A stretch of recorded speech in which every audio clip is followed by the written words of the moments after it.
Good evening, my Real News Midday TV family. Welcome back to the channel for another news update. And in the news this evening, police probing murder of 17-year-old in St. Andrew. The police are trying to establish a motive for the shooting murder of a 17-year-old boy in Kingston on Friday. He has been identified as Said Mitchell, also known as a Brother, from Metcalf Road, Kingston. He was attacked at the intersection of Ashley Road and Burke Road. According to reports from the Hunts Bay Police, officers were in the area at about 8:40 a.m. when they heard explosions. Upon investigation, they found Mitchell with gunshot injuries. He was taken to the hospital where he was pronounced dead. 18-year-old charged with a gun offense. The St. Andrew South Police have charged an 18-year-old gas distributor with the possession of an illegal gun. He is Jamar Bernard, otherwise known as Z-Tech, from Uenden Avenue in the parish. He has been charged with the possession of a prohibited weapon and unauthorized possession of ammunition. He was arrested following an incident in Three Oaks Gardens on November 14. The Hunts Bay Police report that Bernard was seen with two other men on a playing field. Their actions allegedly raised the suspicion, prompting a search. A strap bag belonging to Bernard was allegedly found to contain a 9mm Beretta pistol and a magazine with 7 9mm rounds of ammunition. St. Catherine man shot dead after trying to disarm a cop. A 40-year-old man suspected of criminal involvement was shot dead after he reportedly attempted to disarm a policeman in Guys Hill in St. Catherine on Friday. He has been identified as Lloyd Dabdo Grant from Guys Hill. The incident happened around 7 a.m. while a police team was in the area searching for Grant, who was accused of several criminal offenses. Upon encountering Grant, an altercation allegedly ensued, during which he allegedly tried to seize an officer's weapon. In the ensuing confrontation, Grant was shot and injured. He was transported to the Spanish Town Hospital but later succumbed to his injuries. The matter was reported to the Independent Commission of Investigations. Body found in an abandoned building in St. Catherine.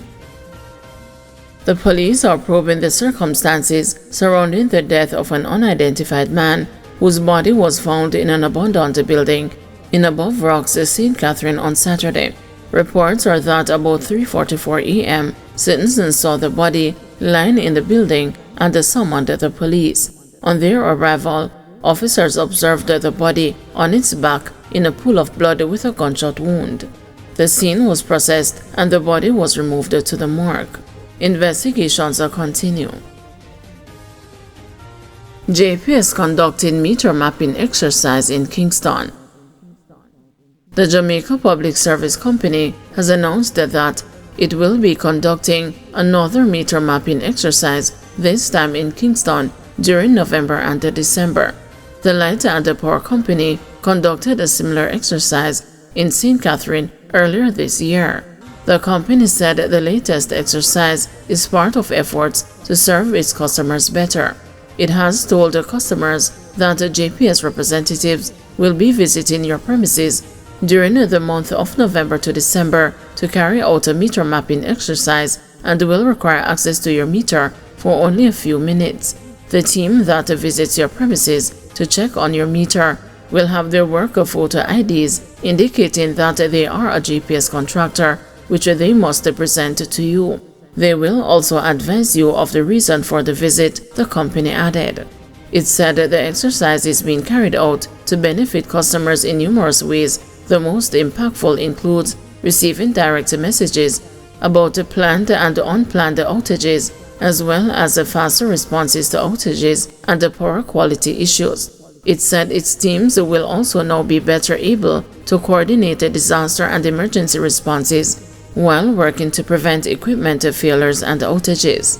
If for any reason customers do not feel comfortable allowing the JPS representatives access, they may call the JPS Customer Care Center at 888. Call JPS for confirmation of the activity in their area. 11 Jamaicans denied entry into Belize in 1 week. A man who broke his leg while attempting to evade immigration officials is among 11 Jamaicans denied entry into Belize during the period November 4 to 11.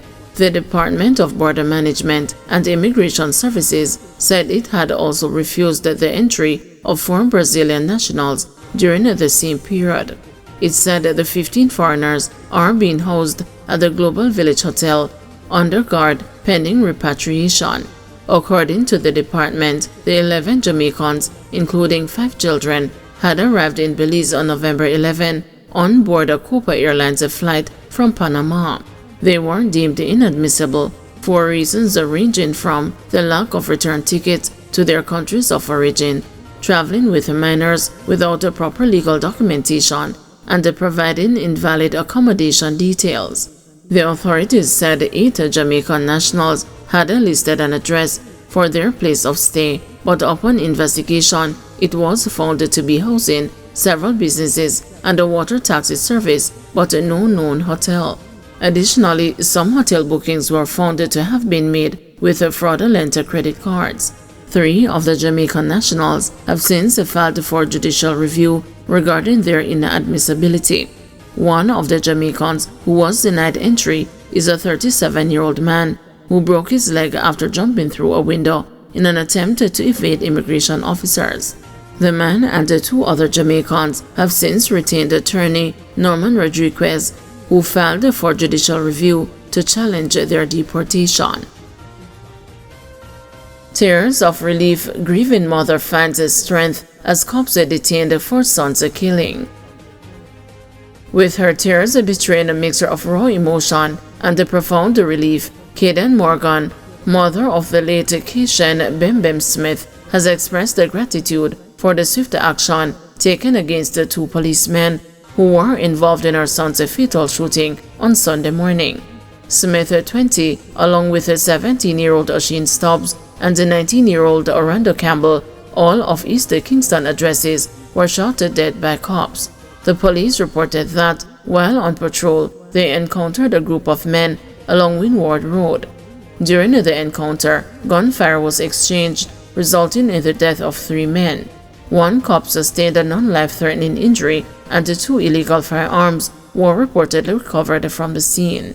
However, the Independent Commission of Investigations said significant evidence was uncovered during its early investigative actions, which led to it asking the High Command of the Jamaica Constabulary Force to arrest the 2 cops involved in the incident. Despite the heavy grief still weighing on her heart, Morgan found solace in the fact that justice may finally be within reach. "Me feel stronger, me feel good like justice is being served," Morgan told the news, her voice tingled with both pain and hope. "Me want to thank the bigger heads for stepping in. I cried today, but it was tears of relief in a sense, because the police them helping. Me not tell no lie, me thankful for the quick response of the bigger heads. Me pray to God for the truth, and me I watch everything unfold. Me just grateful." Morgan, who had been seeking justice for her son and his friends, said the quick response was something she could not ignore.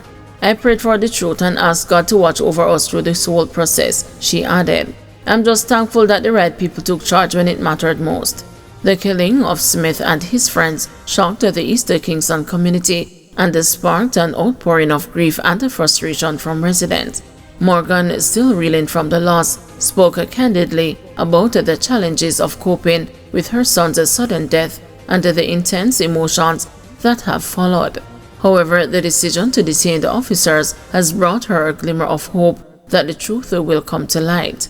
While the incident is still under investigation, Morgan is resolute in her belief that justice will prevail. "I'm watching everything unfold, and I believe the truth will come out," she said. Morgan admitted that her son didn't always make the best choices in friends or company, but she remained firm in her belief that he did not deserve to die in such a violent manner. "Me never took off for my son yet, but there is never a report to say that he was a robber in the community that we live. I can't swear for my son when he is in the area," she said. Morgan told the news that she knew the truth was on the boys' side when the police allowed them to hold candlelight vigils in the community. The police have not said anything to us, and that is why I know that something fishy was going on. We kept a candlelight, and the police pass and never disturb us. If me picnic did a shoot after police, them would not allow that to happen. But there are good officers and have conscience out there. God knows what I am going through, and God see that me take me picnic and I try bring him up right, she said. Meanwhile, the police high command has expressed its full support of members who act within the law in the execution of their duties. It said it is committed to the principle of accountability and has pledged its support to INDECOM to ensure that the ends of justice are served. Thank you everyone for watching. See you tomorrow morning at 6 a.m. for another news update.